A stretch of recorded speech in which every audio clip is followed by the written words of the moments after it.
नमस्कार साथियों, मेरा नाम है अक्षय और आपका स्वागत है द सीआईएस चैनल की इस नई वीडियो में। ये आज की जो हमारी वीडियो है इसमें हम बात करने वाले हैं जीपीएस स्पूफिंग को लेकर के। लगातार पिछले कुछ समय से दुनिया भर में आपको साइबर अटैक की घटनाएं देखने को मिल रही हैं। हाल ही में राजधानी दिल्ली का जो इंटरनेशनल एयरपोर्ट है वहां पर आपको जीपीएस स्पूफिंग के कुछ इवेंट देखने को मिले, जिसकी वजह से बहुत सारे जो आपके एयरप्लेन्स थे उनको दिल्ली से डाइवर्ट करना पड़ा। जाहिर तौर पर ये एक बड़ी घटना थी क्योंकि बहुत सारे लोगों के का जो जीवन था वो दांव पर लगा हुआ था। इसीलिए जीपीएस स्पूफिंग क्या होता है इसको समझना ज़रूरी है और भी बहुत सारे जो आपके साइबर अटैक्स होते हैं उनके बारे में बात करना ज़रूरी है। तो वीडियो की करते हैं शुरुआत। सबसे पहले यहाँ पर हमारी जो खबर है उसको एक बार हम देख लेते हैं। खबर हमारी ये है कि दिल्ली के आपका इंदिरा गांधी अंतर्राष्ट्रीय हवाई अड्डे पर आपको जीपीएस स्पूफिंग का इवेंट देखने को मिला है। इस जीपीएस स्पूफिंग के इवेंट के दौरान आपके जो फर्जी सैटेलाइट सिग्नल थे उनको विमान की तरफ भेजा गया, उनको विमान को जो है दिया गया, जीपीएस सिग्नल्स दिए गए जो कि आपके फर्जी सिग्नल्स थे, जो कि आपके फेक सिग्नल्स थे। जिन फेक सिग्नल्स की वजह से आपका जो डेटा है वो विमानों तक पहुंचा और विमान जो है गलत जगहों पर जाने शुरू हो गए। विमानों को गलत डेटा मिलना शुरू हो गया, जिसकी वजह से यहाँ पर गड़बड़ियां जो है वो आपको देखने को मिली। इसके अलावा अगर आप देखें तो बहुत सारे जो आपके विमान थे उनको जयपुर की तरफ डाइवर्ट किया गया, जो कि दिल्ली की तरफ आ रहे थे। उनको गलत डेटा मिला, उनकी गड़बड़ियां शुरू हुई, तो फिर डेटा को सही किया गया और उन विमानों को दिल्ली की तरफ डाइवर्ट कर दिया गया ताकि भविष्य में किसी भी प्रॉब्लम से निपटा जा सके। तो ये हमारे सामने खबर हमको देखने को मिली है। अब इसके अलावा अगर आप देखें जीपीएस स्पूफिंग होता क्या है, जीपीएस स्पूफिंग का मतलब क्या होता है। जीपीएस स्पूफिंग जो है इसको एक तरीके से आप साइबर अटैक ही कह सकते हैं, एक तरीके से आप इसको साइबर हमला ही कह सकते हैं, या इसको आप इलेक्ट्रॉनिक धोखाधड़ी भी कह सकते हैं, इलेक्ट्रॉनिक डिसेप्शन भी कह सकते हैं।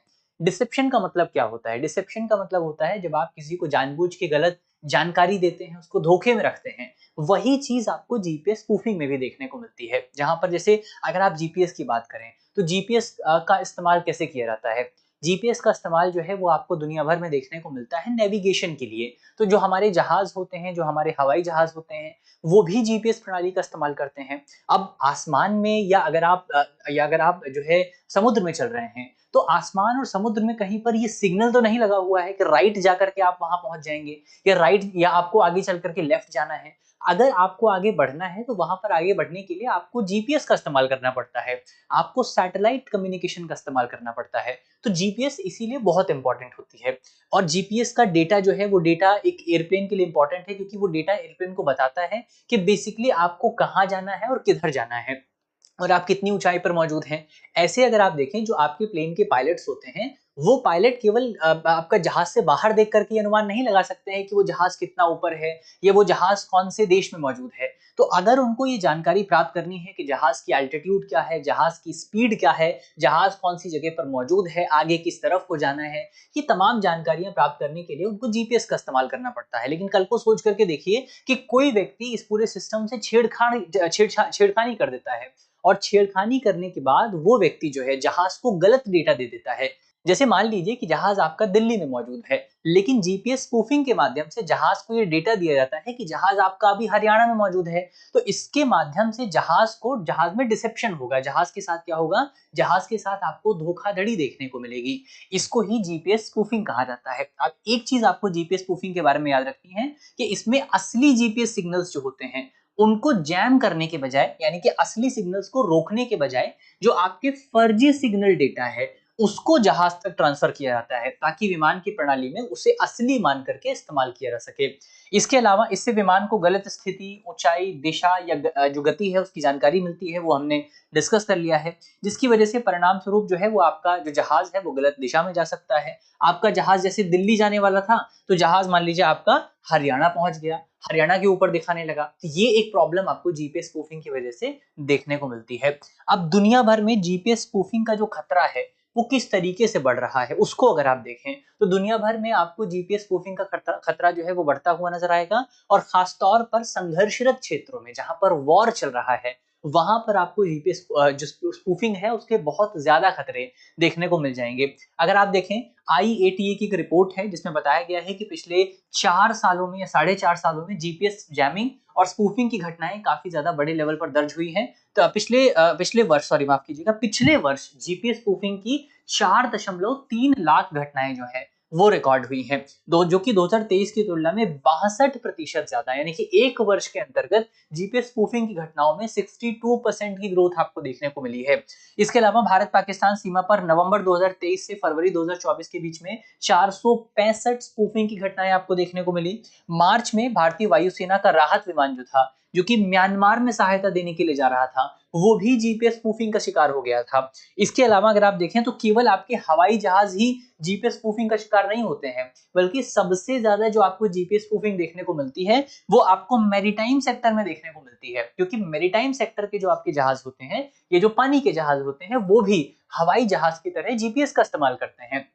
क्योंकि हमने देखा कि ना तो आपका जो हवाई क्षेत्र है वहां पर आपको कोई सिग्नल मिलेगा, ना ही आपको पानी में कोई सिग्नल मिलेगा, तो इसीलिए पानी में भी जीपीएस का इस्तेमाल होता है। और यहाँ पर आप देखेंगे कि जो आपके जो जो पानी के जहाज होते हैं, उनके सिग्नल जो होते हैं, उनके जो जीपीएस सिग्नल है, उसके साथ भी कई बार छेड़खानी की जाती है, उसके साथ भी आपको कई बार मैनिपुलेशन देखने को मिलता है। तो ये हमने देखा कि दुनिया भर में जीपीएस स्पूफिंग के जो खतरे हैं वो किस तरीके से बढ़ रहे हैं।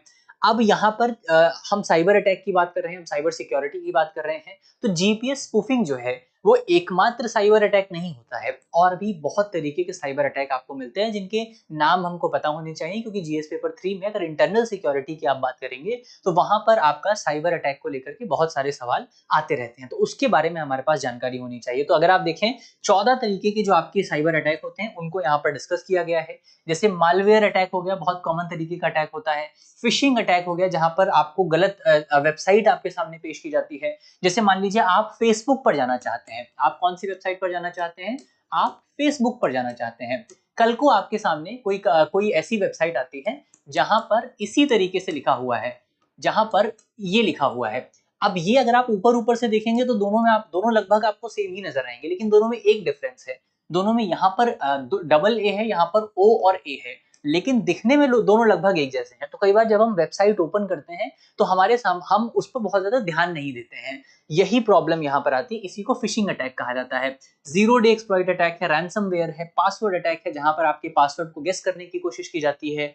इसके अलावा डीओएस यानी कि डिनायल ऑफ सर्विस अटैक है, डीडीओएस अटैक है, यानी कि distribution denial of service attack है।